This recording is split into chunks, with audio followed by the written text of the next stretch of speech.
Hello, the name is Toru, a turtle VTuber. The following are snippets cut out from a stream I did recently, where I talk about how to prep Pokemon for competitive battling. It's not the cheapest, nor most efficient way to do things, but if you don't like the idea of having boxes full of eggs and running around in circles to hatch new Pokemon, it does offer an alternative method to get to the same point. I literally catch a Pokemon on stream out in the wild and prep it for competitive live. So, I hope you enjoy. I'll be coming out with a series of videos where I pilot a team full of Pokemon that I've prepped in the same way, so look forward to that. It's by no means a comprehensive guide, just my ramblings on it, so feel free to look up a guide or maybe ask me directly when I go live on Twitch at twitch.tv/ToruVTuber. I stream mostly Pokemon and Scarlet and Violet these days, so I'm happy to answer any questions and chat with anyone about things like this. So thank you again for stopping by, and I hope you enjoy the video. But anyway, to get yourself a competitive, Pokemon, there are a few things that you need, right? There are a few things that you need. One of the things, if we talk aside from how to build a team, because that'll probably be for like another stream. I don't even know if I'm good enough at the game to really be giving that kind of advice, but if we're talking about just the basics, not even team building, so what's actually necessary to get into competitive Pokemon? So what you actually need first and foremost is sort of like statistically optimized Pokemon. And I don't mean in terms of like, oh, you need to choose the meta Pokemon, blah, blah, blah. No. I mean that there is a level of variance with a lot of Pokemon. And what do I mean by that? So there are two specific types of values that your Pokemon have at any given moment. One of them is called IVs, which is like innate values. And so what that means is that when the Pokemon is spawned in the game, it has, for all of its statistics, it has a certain level, right? It has a certain level, and there's a variety, and it goes from no good to best. And so if you've beaten the main story in Pokemon, you can see there under the plus sign, there's something called Judge. And under Judge, you can actually evaluate your Pokemon and see, okay, this Pokemon is good in this stat, this Pokemon is good in that stat. So see there, all of its different stats and how good they are judged to be.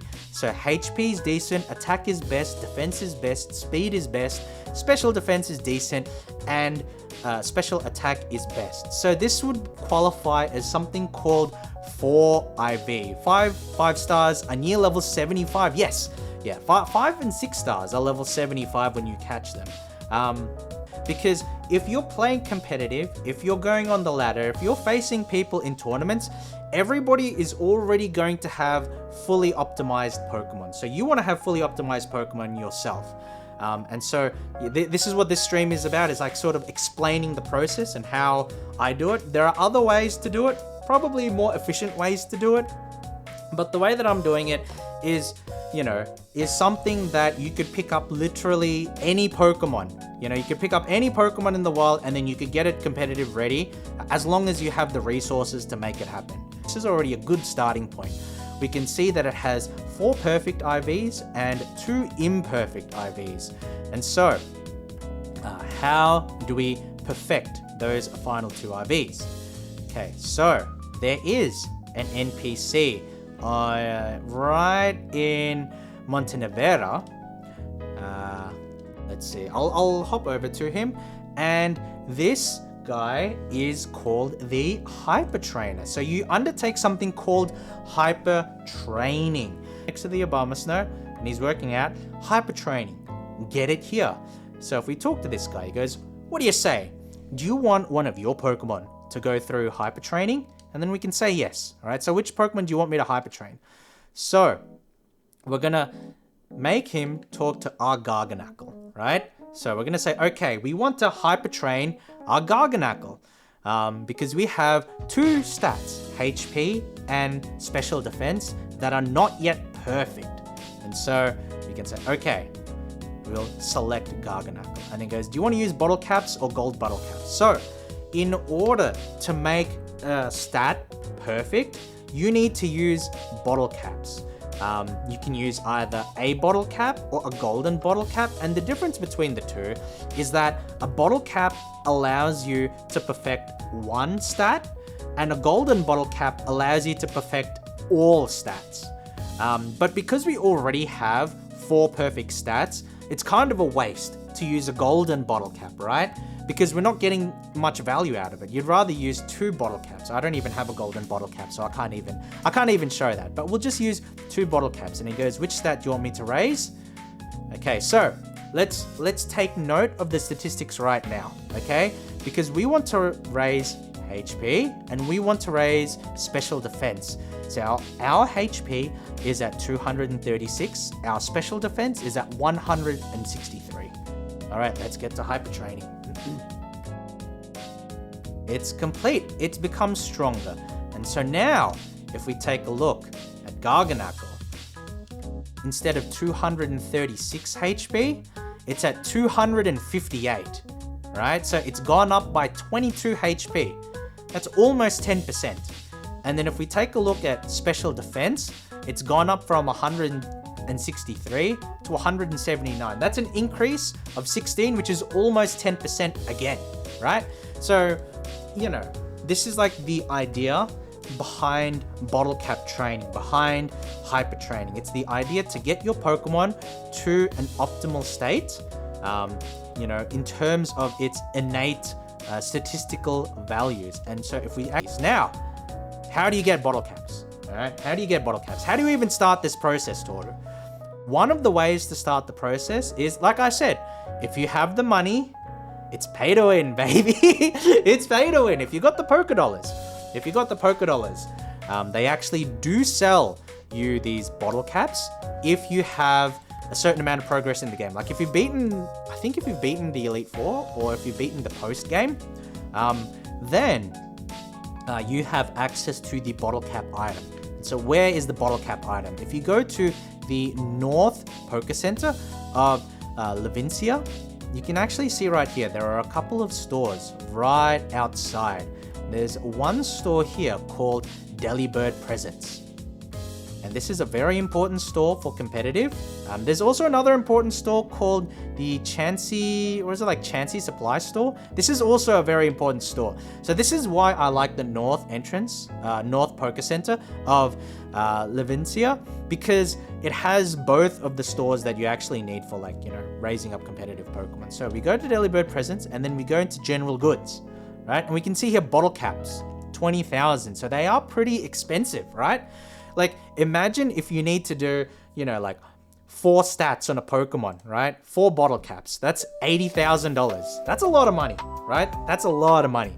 But thankfully, the game has given us other ways of getting bottle caps without needing to spend so much money, you know? The primary way is through high-level terror raids. So I mentioned earlier that there are 2 kind of values that raise your Pokemon's power or raise your Pokemon's statistics. Number 1 is IVs. That is innate values. That's like, you know, as Jizaku said earlier, that's genetics. That is, you know, what your Pokemon is born with. But there's another type of value that can raise your stats called EVs. Not the Pokemon EV, EVs, which stand for effort values. And so what's an effort value? An effort value represents the, you know, amount of hard work your Pokemon puts into leveling up, right? And so how do you get EVs and how do they raise stats? Well, I mean, that's the way I do it. That's the way I do it. It's not... it's an Olympic doping regime. That's the way I do it, Jizaku. But effort values is the idea of, you know, beating certain Pokemon in order to raise statistics, like, you know, statistics in the background. Because every single Pokemon in every single game has an effort value assigned to it. And so, you know, what effort value is assigned to which Pokemon? You might be curious. Well, it depends on what that Pokemon is strong at. So for example, you have Garganacle, you know, if I fought a wild Garganacle and I killed it, I KO'd it, I would primarily be receiving defense EVs because defense is its strongest stat. You know, for Garchomp, it would be like attack. You know, attack would be its strongest stat. So if I kill a Garchomp out in the wild, or if I kill a Garchomp from a trainer, then I would be receiving attack effort values. And so there are ways to sort of min-max this and ensure, you know, that you get a certain amount of effort values in order to raise your stats in a specific way. And so there are ways to manually train EVs. Now, I'm a bit lazy, so I don't do this a whole lot, but if you actually come into here as well. So thankfully, everything you need is like in this small area. If you go into the Daily Bird Presents and then you go into General Goods, there are a bunch of items down here. And these are like the power weights, the power braces, the power belts, the power lens, the power bands, and the power anklets. And so if you give this item to a Pokemon, this will enhance the amount of EV growth they will take from, you know, KOing a monster. So if you can grind a specific monster that you know provides a certain EV, then you can use these items. This one does HP, this one does attack, this one does defense, this one does special attack, special defense, speed. Then you can ensure that your Pokemon can get built a certain way very, very quickly. But if you're lazy, like me, and you have specific builds and you don't want to keep track of like the Pokemon that you KO and everything like that, then you can actually do a different method. And it's been a method that's existed since Generation 1, and it is loading them up with drugs. Loading them up with vitamins. HP up, protein, iron, carbos, calcium, zinc, etc. And now they've added the feathers, which do the same thing but on a lesser scale, right? So this allows you to be even more precise with your EV growth if you go in that direction. And so the idea behind all of this is to build your Pokemon and grow your Pokemon in a specific way as you choose. And so whether you choose the Bracer method or you choose the Vitamin method, you can, you know, if you make sure to keep track of what you're doing, you can reliably grow your Pokemon in a specific path.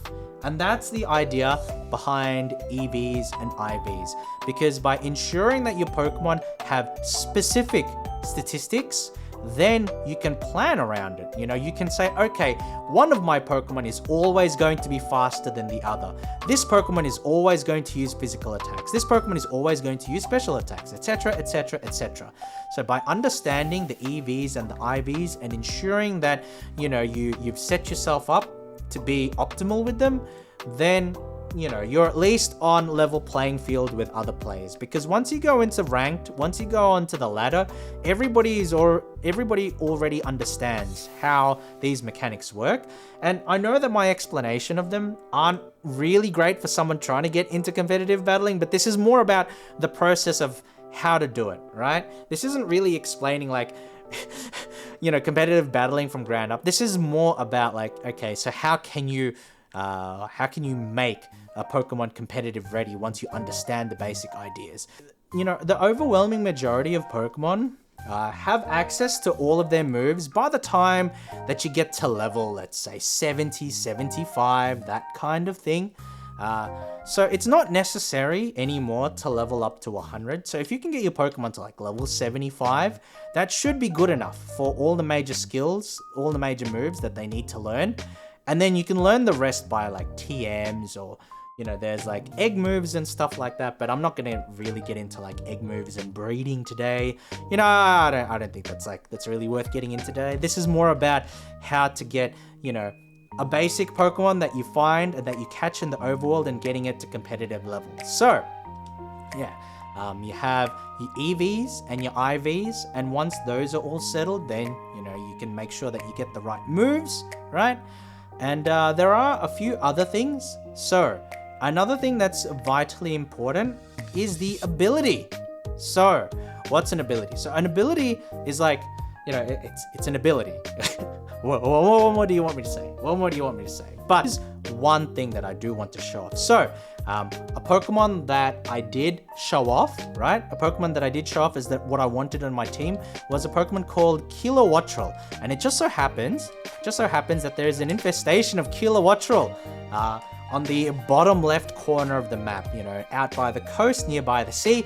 So if we go out there, we'll encounter many Kilowattrel. And so this is to say that it is possible to just grab a random Pokemon in the overworld and turn it ready to play competitive, ranked on the ladder, if you have the resources to make it happen. And so we talked about some of the earlier resources in terms of optimizing your EVs and IVs through the use of bottle caps, the use of vitamins and power items and things like that.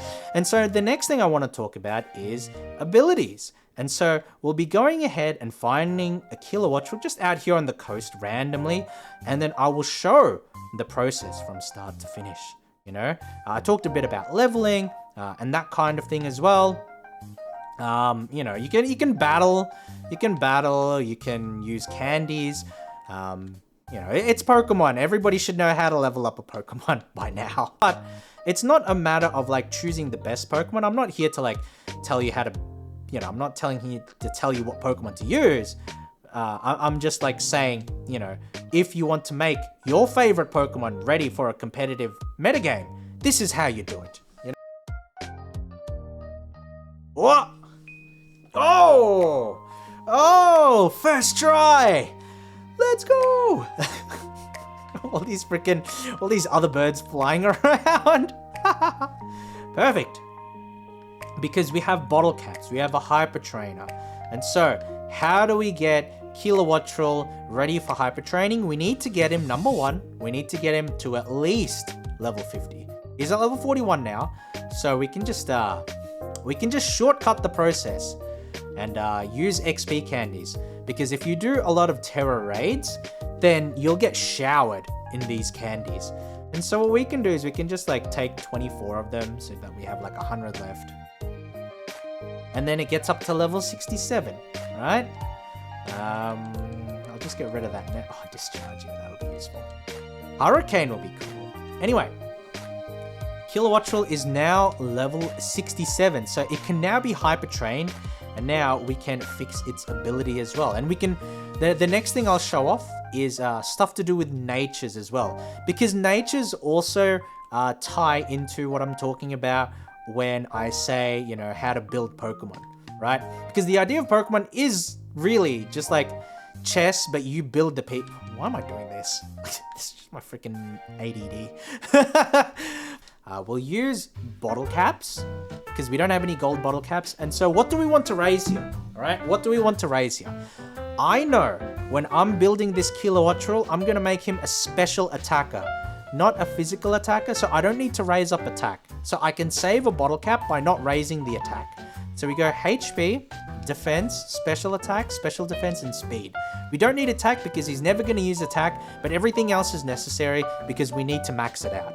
So we'll start the training. All right, let's get ready. And then just like that, you know, he's already maxed out with IVs. Now the other thing I'll do is I'll go to the Pokemon Center and heal him up because he's got a burn, and it feels kind of bad for him to like continue training while he's got the burn. So, you know, a lot of this relies on you trying to know what you're going for before you do it, right? So I know what I want for my Kilowattrel build. I know what I want for my stats. I know what I want for my moves, and I'll change them up later. I know what I want for my nature. I know what I want for my ability.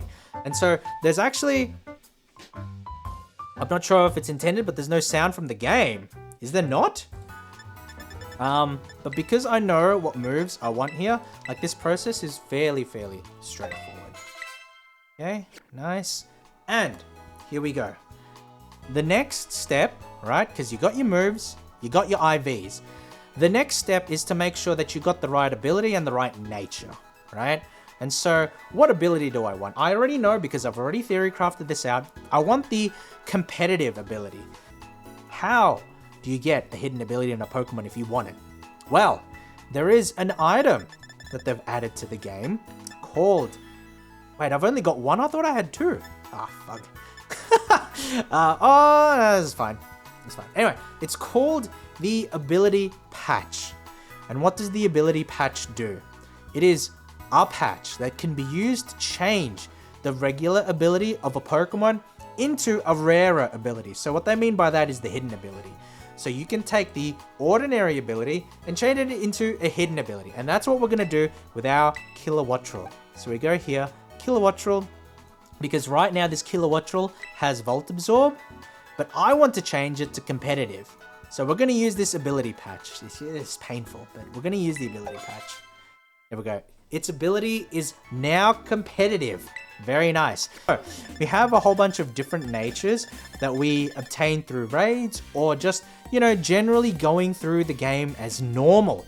And so we have here a whole bunch of different mints. I've got Timid Mint. So, you know, the nice thing about it was that by doing raids, you occasionally have a chance to drop mints, right?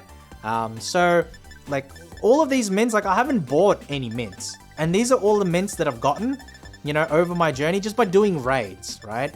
So, raids are a really nice source of basically everything you could possibly want. Now, if we take a look at him, right? We can see that the speed is now up and then the attack is now down. Now, his speed went from like 176 up to 212. That's a massive, you know, that's a massive boost. That's like a turnaround of 20% in terms of statistical advantage. So, you know, that makes a big impact in battles because it means a Kilowattrel can now move 20% faster. So he can, you know, he has, you know, much more of a chance to be able to move in the turn order before other Pokemon. The last move that I actually want to use on him is Protect for now. For now. I might change that to something else. Maybe like a Thunderbolt or something, you know, less janky than Discharge. But I do like having Discharge there. I do like having the spread move there. It actually is quite nice. Anyway, so that is our Kilowattrel. And there's one last thing that we need to do. Right? And what is that last thing? That last thing is EV training. So I talked about EV training before. I talked about how it actually is pretty easy to do it in like a certain way. It actually is pretty easy, right? To like beat up certain Pokemon and then raise your EVs naturally, but I'm lazy. So I'm just gonna use like the fast method, which is loaded up with drugs. If we take a look at Kilowattrel, we have the moves that we want. We have perfect IV. We have fully invested Eevee, and we actually take a look at the speed. We've gone up from like 230 or something like that. What was it? Like 236, 237 to 258, right? So it's gone up by almost another 10%. Like that's how much this stuff matters. Like this stuff actually does play a role because think about it. I started when I caught this Kilowattrel and I IV trained it to perfect. It had a bad nature, it had no EVs, it had 196 speed. Now it has 258. That is a massive uptick in speed, and that actually matters in terms of how you play the game. And so like the final thing that I want to do is just give it an item, you know? And because it's a, you know, speedy, frail Pokemon that gets KO'd fairly quickly, it's also a support Pokemon because I need it for Tailwind, then we give it something that allows it to survive just a little bit longer, which is a Focus Sash, which just ensures that Kilowattrel will not be one hit by any opposing Pokemon, you know? You have to hit it twice in order to KO it, right? And so that's it. That's it. We got the Terra typing that we want, thankfully. I just wanted flying. You know, I didn't need to do anything fancy with the Terra typing because it's a support Pokemon. It has the moves that I want, you know? It learned almost all of the moves naturally, you know, but you use a few of the TMs. I can get into the TM system as well if you'd like. But we have perfect IVs. We have perfect EVs. We have the right nature. We have the right ability. We have the right moves. So, what does that mean? It means we're done. It means we're done. This Kilowattrel, if we wanted to take it onto the... we got the item too. If we wanted to take it on the ladder...